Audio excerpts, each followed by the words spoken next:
ഓം ദുർഗായേ നമഃ. ഏവർക്കും നമസ്കാരം. ഇന്ന് നവരാത്രിയുടെ 6ാമത്തെ ദിവസം. ഇന്നത്തെ ആരാധനാമൂർത്തി ദേവി കാത്യായനിയാണ്. ഇന്നത്തെ നിറം ചുമപ്പ്. ചുമപ്പ് നിറം ധൈര്യത്തെ സൂചിപ്പിക്കുന്നു. അതിദുഷ്ടനായ മഹിഷാസുരന് തന്നെ ഒരു പുരുഷനെ വധിക്കുവാൻ സാധിക്കുകയില്ല എന്നൊരു വരം ലഭിച്ചിരുന്നു. ഒരു സ്ത്രീക്കും തന്നെ വധിക്കത്തക്ക വിധം ശക്തിയില്ല എന്നും മഹിഷാസുരൻ വിശ്വസിച്ചിരുന്നു. അതിനാൽ തന്നെ താൻ അജയ്യനാണ് എന്ന് വിശ്വസിച്ചിരുന്ന മഹിഷാസുരൻ ദേവലോകത്തെയും ദേവന്മാരെയും നിരന്തരം ആക്രമിച്ചുകൊണ്ടേയിരുന്നു. മഹിഷാസുരന്റെ ഈ ക്രൂരതകൾ സഹിക്കവയ്യാതെ ദേവന്മാർ പാർവതീദേവിയെ കണ്ട് മഹിഷാസുരനെ വധിക്കണം എന്നാവശ്യപ്പെട്ടു. ദേവി അത് സമ്മതിക്കുകയും ചെയ്തു.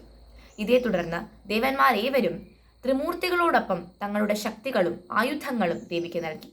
ഈ ശക്തികളും ആയുധങ്ങളും സ്വീകരിച്ച ദേവി കാത്യായന മഹർഷിയുടെ മകളായി ജനിച്ച് മഹിഷാസുരനെ വധിക്കുകയായിരുന്നു. ദേവിയുടെ ഈ സ്വരൂപം കാത്യായന മഹർഷിയുടെ മകളായതിനാൽ കാത്യായനി എന്ന നാമധേയം ദേവിയുടെ സ്വരൂപത്തിന് ലഭിച്ചു. കാത്യായനിക്ക് മഹിഷാസുരനെ വധിച്ചതിനാൽ മഹിഷാസുരമർദ്ദിനി എന്നൊരു പേർ കൂടിയുണ്ട്. കാർത്തിക നാളിലാണ് കാത്യായനി ജനിച്ചത് എന്നതിനാൽ കാത്യായനിക്ക് കാർത്യായനി എന്നൊരു പേർ കൂടിയുണ്ട്. കാത്യായനി ദേവിയെ ഈ സ്വരൂപത്തിൽ പ്രാർത്ഥിക്കുന്ന എല്ലാ ഭക്തരുടെയും മനസ്സിലെ ദുർചിന്തകളെല്ലാം ദേവി അകറ്റുന്നു. കാത്യായനി ദേവി ആരാധിച്ച് മനസ്സിലെ ദുർചിന്തകളെല്ലാം അകറ്റി നന്മ നിറഞ്ഞ ചിന്തകളിലൂടെ ജീവിക്കുവാൻ നമുക്ക് ഓരോരുത്തർക്കും സാധിക്കട്ടെ എന്ന് പ്രാർത്ഥിച്ചുകൊള്ളുന്നു. നമസ്തേ.